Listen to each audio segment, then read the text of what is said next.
Move it, old man, the biker snarled, shoving the frail 80-year-old to the ground as a crowd at the gas station froze.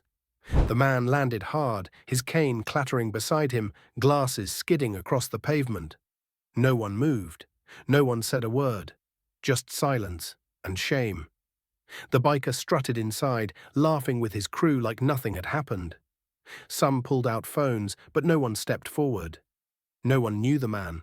Just another senior in an army jacket, maybe homeless, maybe crazy, but what no one realized was someone had been watching. Across the lot, a blacked-out SUV sat idling. Inside, three men exchanged a look. Calm, precise, dangerous. They weren't just any men. These were off-duty Special Forces operatives on their way to a reunion dinner.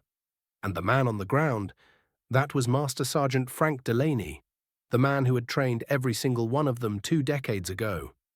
Their hero, their mentor, their reason for surviving war zones most would never return from. 1 hour later, the biker's world turned upside down. It started with the bar door flying open. 3 strangers stepped in, quiet, focused. Not loud, not threatening, but every inch of the room tensed like a storm had rolled in. The biker recognized one of them, barely. From TV, maybe. The news. A medal ceremony. "You think you're a tough guy," one of the men said calmly, locking eyes with the biker. "What's it to you?" The biker scoffed, puffing up, still drunk on ego. "You put your hands on a war legend, a man who bled for this country while you were learning to ride tricycles. We're here to make sure you understand what respect looks like." The biker laughed, but the sound died in his throat as the tallest man took 1 step forward. Just one. And the biker backed into a stool, suddenly very sober. There was no fight, no punches, just a series of terrifying words whispered low enough that only the biker could hear.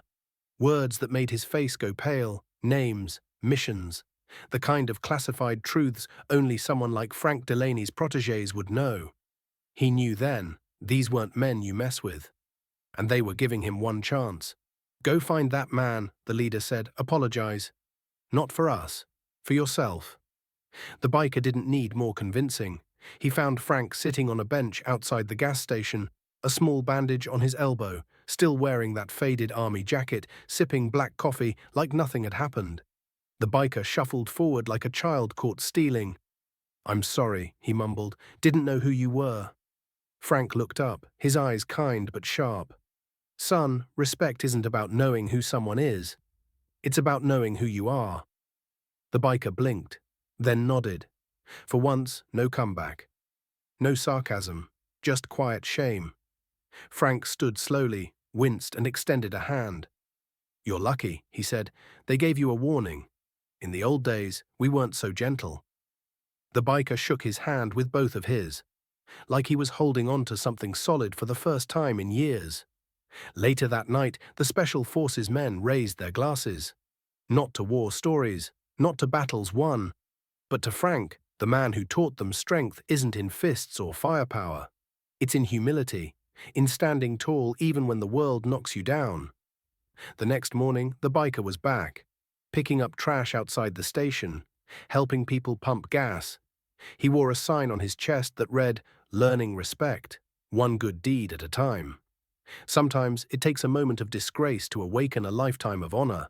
If this story touched you, subscribe to the channel and hit that like button and drop a karma in the comments below.